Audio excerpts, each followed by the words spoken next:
गुरुर्ब्रह्म गुरुर्विष्णु गुरुर्देवो महेश्वरा गुरुर्साक्षात् परम ब्रह्म तस्मै श्री गुरुवे नमः। वृंदावन के वृक्ष को मरम न जाने को, डाल डाल और पात पात पे राधे राधे हो। बोलो वृंदावन बाकी बिहारी लाल की जय, राधा रानी की जय, भक्त वत्सल भगवान की जय। आज हम हमारे कन्हैया के परम भक्त नरसिंह जी के बारे में बात करेंगे कि नरसिंह जी का चरित्र कैसा रहा, पहले वो क्या थे, संन्यास धर्म में आने से पहले, संन्यास धर्म में आए तो क्या क्या परेशानियां उठानी पड़ी और कैसे उनको परमपिता परमेश्वर यानी कि हमारे गोविंद, हमारे ठाकुर जी, हमारे कृष्ण कन्हैया से मुलाकात हुई। नरसिंह 4 भाई थे। वैश्य कुल में जन्म था। सभी व्यापारी वर्ग के लोग थे। बड़े धनी उस जगह पे जहां रहते थे, गुजरात में, बड़े धनी व्यक्ति थे। हुआ क्या, चारों भाइयों का बंटवारा हो गया क्योंकि नरसिंह भगत थे, वो काम नहीं करते थे, घर में अपना कारोबार नहीं संभालते थे। तो तीनों भाइयों ने सोचा कि जब एक कारोबार नहीं संभालता है तो इसको अलग कर दें, इसका हिस्सा देकर अलग कर दें।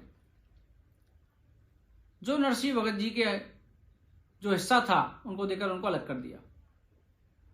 अब उनकी बिटिया थी, बिटिया का नाम था रामा।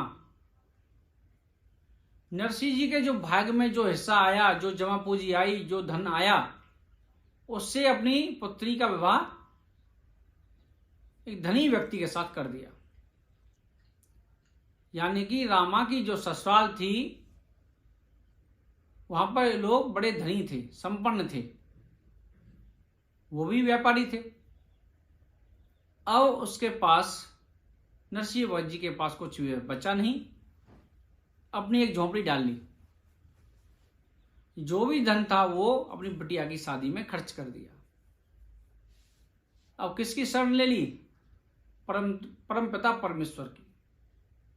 वो पहले से व्यापार नहीं करते थे, उसमें कार्य नहीं करते थे, साधु संतों की शरण लेते थे।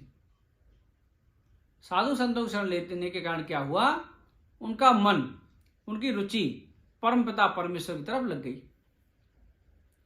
जो धन था वो शादी में खर्च कर दिया अपनी बिटिया की में। अब ना तो उनके पास धन रहा, ना घर मकान रहा, ना कोई संपत्ति रही, ना जमीन जायदाद, कुछ नहीं, सिर्फ एक झोंपड़ी थी उनके पास। अब रामा बेटी की जहां शादी की थी, उनके घर भी एक कन्या का जन्म हुआ। वह भी बड़ी हो गई, शादी की योग्य। अब क्या होता है कि हमारे यहां पर भात भरा जाता है ससुराल से, यानी कि मामा लेके आता है। नरसिंह जी का कोई पुत्र नहीं था तो भात किसको बनना था? नरसिंह जी को। और नरसिंह जी को कोई भी भाई प्रेम नहीं करता था, कोई रिश्तेदार प्रेम नहीं करता था। क्यों? उनके पास धन संपदा नहीं थी। जिसके पास रुपए पैसे नहीं होते कोई पूछता नहीं है। अगर आपके पास पैसे हैं तो लोग पूछते हैं कैसे हैं। आपका पैसे नहीं है तो लोग पूछना बंद कर देंगे। यहां तक कि आपका शरीर भी आपका साथ छोड़ देगा। आप नहाते हो, नहाते समय साबुन शैम्पू यूज करते हो, उसके बाद तेल लगाते हो। अगर पैसा नहीं रहेगा तो ना साबुन आएगा, ना शैम्पू आएगा, इस शरीर में से भी बदबू आनी प्रारंभ हो जाएगी, एड़ियों में बेवाइयां फट जाएंगी, पूरा शरीर रूखा हो जाएगा। हर समय पैसे की जरूरत पड़ती है, लेकिन नरसिंह जी के पास पैसा नहीं था। उन्होंने अपना पूरा मन ठाकुर जी के चरणों में समर्पित कर दिया। हर समय उनका भजन कीर्तन, उनके रिश्तेदार भी उनको कोई नहीं बुलाता था। और रिश्तेदार कौन बन गए उनके? साधु संत। साधु संत रिश्तेदार बन गए उनके। उनके पास जाकर बैठना, उठना, अपने मन की बात करना और भजन कीर्तन करना। उनकी जो धर्मपत्नी थी ना, वो भी बड़ी सुशील थी, जो नरसिंह जी का साथ दिया। अगर सुशील नहीं होती, अच्छे संस्कार वाली नहीं होती, तो अपने पति को छोड़कर चली जाती। क्योंकि जब उनका विवाह हुआ था, जब नरसिंह जी बड़े धनी संपन्न व्यक्ति थे, लेकिन पूरा पैसा शादी में लगा दिया, बिटिया की में कुछ बचा वो साधु संतों की सेवा में खर्च कर दिया, कुछ रुपया पैसा नहीं बचा। अब नरसिंह जी का गुजारा चल रहा था, थोड़ा बहुत खेत था उनके पास, उसमें कुछ बो लेते थे, उससे गुजारा हो रहा था। और रामा की जो लड़की थी वो बड़ी हो गई। और रामा अपनी सास से बोल रही है कि माताजी, भात भरने के लिए आप पत्रिका हमारे पिताजी के पास भेजो। अब सास बोल रही तेरे पिताजी के पास है क्या? वो तो भूखा नंगा है, एक तो देने के लिए कुछ नहीं है उसके पास, और दूसरा अगर वो यहां आएगा, पहनने को कपड़े नहीं है उसके पास, अगर वो यहां आएगा तो हमारी जो समाज है, हमारा जो परिवार है, उसमें भी हमारी नाक कट जाएगी कि कैसे कैसे रिश्तेदार हैं तुम्हारे जिनके पास कपड़े तक नहीं है, लेने देने की तो बात छोड़ दो। रामा बड़ी उदास थी, उसके मन में थी मेरे पिताजी जरूर आए। सास ने देखा कि ये बड़ी उदास है, इसके पिताजी के पास देने लेने के लिए कुछ नहीं है, ये जिद पर अड़ी हुई है कि उसको जरूर बुलाओ। तो उसकी सास ने और ससुर ने उसके पिताजी की ज्यादा बेइज्जती करने के लिए एक पत्रिका लिखी। पत्रिका में क्या लिखा? दुनिया भर का सब सामान लिख दिया, यहां तक कि सिलबटना जिसमें चटनी पीसते हैं वो भी सोने के लिखे। और नीचे लिख दिया अगर इतना कुछ देने के लिए है तो यहां पर आना, नहीं तो मत आना, तुम्हारे चक्कर में हमारी भी समाज के सामने नाक कट जाएगी। अब पत्रिका कौन लेके जाता है? पत्रिका लेके जाता नाई। अब नाई पत्रिका लेकर चला। नाई नरसिंह जी के शहर में पहुंचा, गांव में पहुंचा, सभी से नरसिंह सेठ का पता पूछ रहा है। अब नरसिंह सेठ कहां है? नरसिंह के पास तो कुछ नहीं है। तो सभी लोगों ने पूछा भैया क्यों पूछ रहे हो पता? अरे भैया मैं उनकी बिटिया की ससुराल से आया हूं और भात की ये पत्रिका लेकर आया हूं। तो सभी लोग बोलने लगे नरसिंह के पास जाने से कोई फायदा नहीं है, उसके पास तो तुम्हें पिलाने के लिए पानी भी नहीं है, बिठाने के लिए जगह नहीं है। अगर आपको अपने भोजन पानी की भी चिंता करनी है, भोजन पानी लेना है और कोई पत्रिका की बात करनी है, तो उनके बड़े जो बड़े भाई हैं ना, वो शहर के सबसे बड़े धनी संपन्न व्यक्ति हैं, उनके पास जाओ। जैसे ही वो नाई बेचारा वहां पर पहुंचा जहां पर उन्होंने पता बताया था, नरसिंह जी के बड़े भाई के पास पहुंचा, बोलने लगा कि नरसिंह जी की जो बिटिया है रामा, उसकी बिटिया की शादी है, पत्रिका लेकर आया हूं भात की। भाई ने क्या कहा? हम किसी नरसिंह को नहीं जानते, इस पत्रिका को लेकर उसके पास जाओ, हमारा उससे कोई लेन देना नहीं है। अगर पैसा है तो सब लोग पूछते हैं। भाई ने भी भगा दिया नाई को, पानी तक नहीं पूछा। अब रास्ते में भटक रहा है नाई। मेरे परमपिता परमेश्वर ने देखा कि नरसिंह भगत के यहां नाई आने वाला है, रास्ता चल रहा है, रास्ता भटक गया है, इसको कैसे नरसिंह भगत जी के पास पहुंचाऊं। तो खुद नाई का वेश धारण करके परमपिता परमेश्वर यानी कि हमारे ठाकुर जी आ गए, कृष्ण भगवान आ गए नाई का वेश धारण करके। जाकर उस नाई से दंडवत नमस्कार किया है, रामा श्यामा हुई है। पूछने लगे भैया किस गांव से आए हो? उसने बोला नरसिंह जी की बिटिया रामा, उसकी ससुराल से आया हूं और भात पत्रिका लेकर आया। उन्होंने बोला कोई बात नहीं, मैं आपको नरसिंह जी के पास लेके चलता हूं। नरसिंह जी के पास लेके गया है, नरसिंह जी की झोपड़ी दिखा दी है, यहां पर नरसिंह भगत जी मिलेंगे, नरसिंह सेठ मिलेंगे, आप जाओ उनसे मिल लो। नरसिंह भगत जी ने देखा कि नाई आया है, बड़ा आदर सत्कार किया, बैठाया, आसन दिया। अब तो अपनी धर्म पत्नी के पास गए नरसिंह जी कि भोजन की व्यवस्था करो। अब भोजन की व्यवस्था कैसे करे, घर में तो कुछ नहीं है। तो क्या बोले नरसिंह जी, कोई बात नहीं, मैं बथुआ तोड़ के लाता हूं। क्या? बथुआ तोड़ के लाता हूं, जो गेहूं की फसल में, सरसों की फसल में खरपतवार के रूप में अपने आप प्रकट हो जाता है। घास बथुआ तोड़ के लाए हैं नरसिंह जी, और फिर नमक नहीं मिला, यहां तक ये बताते हैं संतजन, बिना नमक के उसको उबालना प्रारंभ कर दिया उनकी धर्मपत्नी ने, कि बथुआ उबाल कर ही खिला देंगे। इतनी दरिद्रता, इतनी गरीबी, अब हमारे ठाकुर जी से कहां रहा जाए। तुम बढ़ो एक कदम, वो बढ़े 60। अगर परमपिता परमेश्वर की तरफ आप एक कदम बढ़ोगे तो 60 कदम बढ़ता है। तुम बढ़ो एक कदम, वो बढ़े 60, और तुम हटो एक कदम तो मैं लोहे की लाठ। अगर तुम पीछे हटोगे तो वो तो लोहे का खंभा है भैया, हमें जरूरत है उसकी, उसको जरूरत नहीं हमारी। अब ठाकुर जी ने किससे बोला?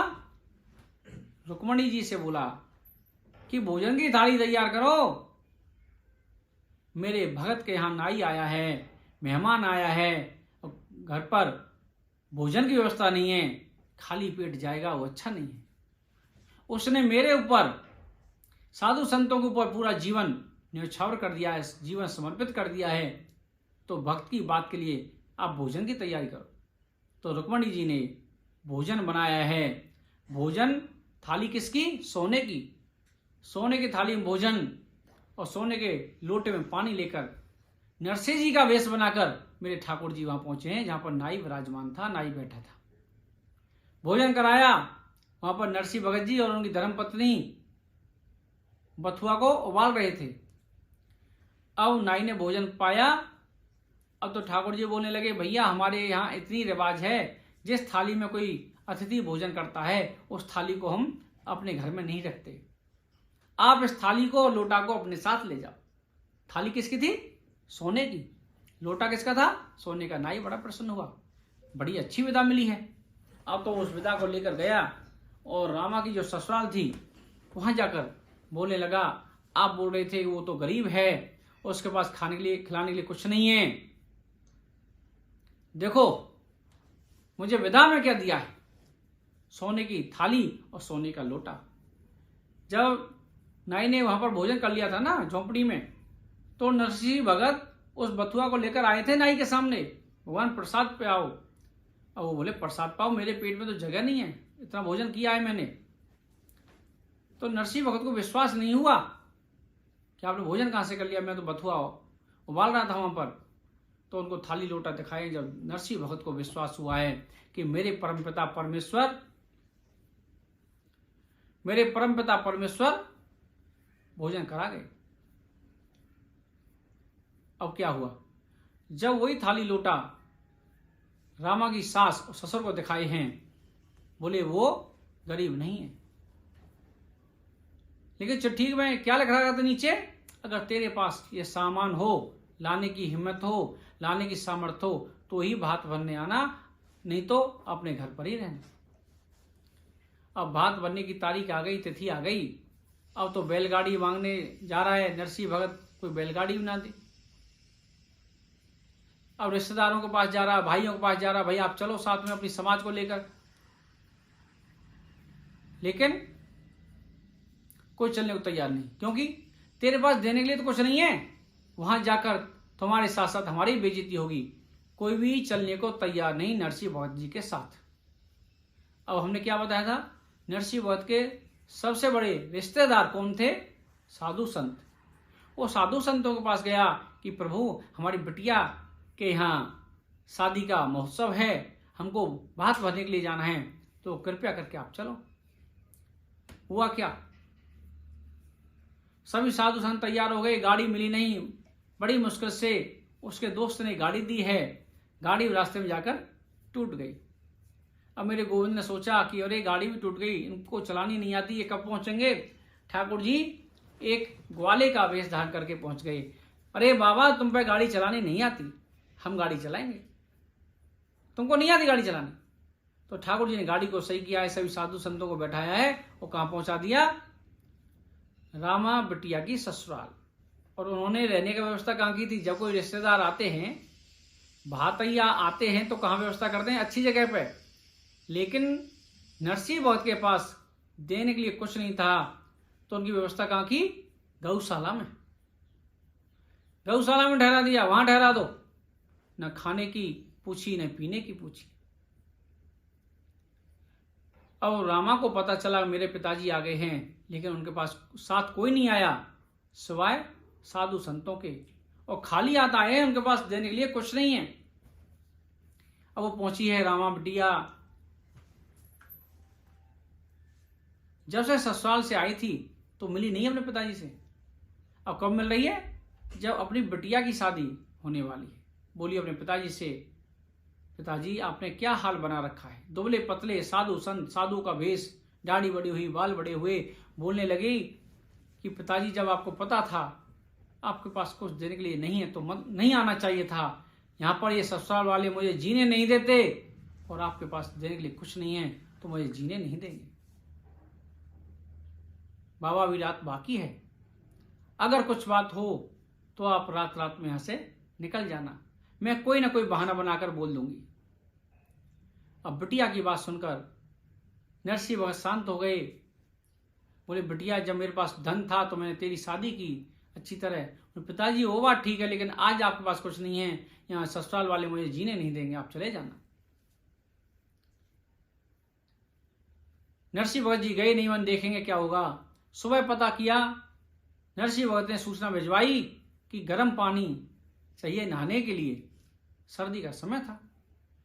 अब सास को पता चला नरसिंह भगत देने के लिए कुछ नहीं है, साधु संत उनके पास आए हैं, पानी भी गर्म चाहिए। तो नाहिन के साथ गर्म पानी भिजवाए, इतना गर्म कि उंगली भी जल जाए। अब वहां ठंडा पानी नहीं मिलाने को गौशाला में। अब पानी लेके गई है, रख दिया, नहा लो। जैसे ही हाथ डाला नरसिंह भगत ने, हाथ जल गया उनका। बोलने लगा, इतने गर्म पानी लेकर आई हो, इससे कैसे स्नान करूंगा। तो क्या बोले वो स्त्री, क्या बोलती है, वैसे ही भगवा कपड़े पहन रखे हैं, मतलब भजन करने से बरसा ले और ठंडा करके नहा ले। तप में दम है तो बरसा ले और ठंडा करके नहा ले। नरसिंह भगत ने सोचा कि पूरा जीवन निकल गया सुनते सुनते। सभी साधु संतों को बुला लिया कि उठा लो अपने अपने हथियार। हथियार क्या थे उनके, किसी के पास ढोलक थी, किसी के पास मंजीरा था, किसी के पास कुछ था। उन्होंने बजाना प्रारंभ कर दिया और ठाकुर जी का चिंतन प्रारंभ कर दिया। श्री कृष्ण गोविंदे हरे मुरारी, हे नाथ नारायण वासुदेवा। अगर हम परमपिता परमेश्वर को दीन भाव से, आर्त भाव से पुकारते हैं तो ठाकुर जी आता है अवश्य भक्तों के लिए। अब ठाकुर जी ने सोचा कि भाई हमारी भक्त की बात है। आ गए बादल, इंद्रदेव को आदेश दिया मेरे परमपिता परमेश्वर ने, और घनघोर वर्षा प्रारंभ हो गई। साधु संत तो इतना बताते हैं कि इतना बरसात हुई है, इतनी बरसात हुई है, जो नालियां थी ना घरों की, पानी खिंचा नहीं नालियों से। अब सभी लोग घबरा गए, बरसात कहां से आ गई, अभी तो बादल नहीं थे। तो जो स्त्री पानी लेकर गई थी उसने जाकर बताया कि मैंने ऐसे ऐसे बोल दिया। तो सभी जो गांव के सज्जन पुरुष थे, जो साधुओं में आदर सत्कार का भाव रखते थे, वो आए और नरसिंह जी से क्षमा प्रार्थना की है। नरसिंह जी ने उस बरसात को बंद कराया है। अब संध्या का समय आया। समय कैसा आया, भात भरने का। अब भात भरने के लिए बुला रहे हैं कि भैया चलो समाज इकट्ठी हो गई है, आ जाओ आप। अब तो साधु संतों के साथ जाके बोले नरसिंह भगत जी चलो जी, भात भरने का समय आ गया है। साधु संत बोले भरेंगे क्या, हमारे पास तो फूटी कौड़ी भी नहीं है। अब नरसिंह ऐसा कर, यहां से वापस चल दे। जो हो गया सो हो गया। साधु संत भी हार मानने लग गए, लेकिन नरसिंह भगत बोला नहीं मैं जाऊंगा। तभी क्या हुआ, दरवाजे पर एक व्यक्ति आया और बोलने लगा नरसिंह भगत कहाँ है। कहा नरसिंह भगत कहाँ है, मुझे नरसिंह भगत से मिलना है। हाँ, नरसिंह भगत नहीं बोला उसने, उन्होंने बोला नरसिंह सेठ से मिलना है। किससे? नरसिंह सेठ से मिलना है।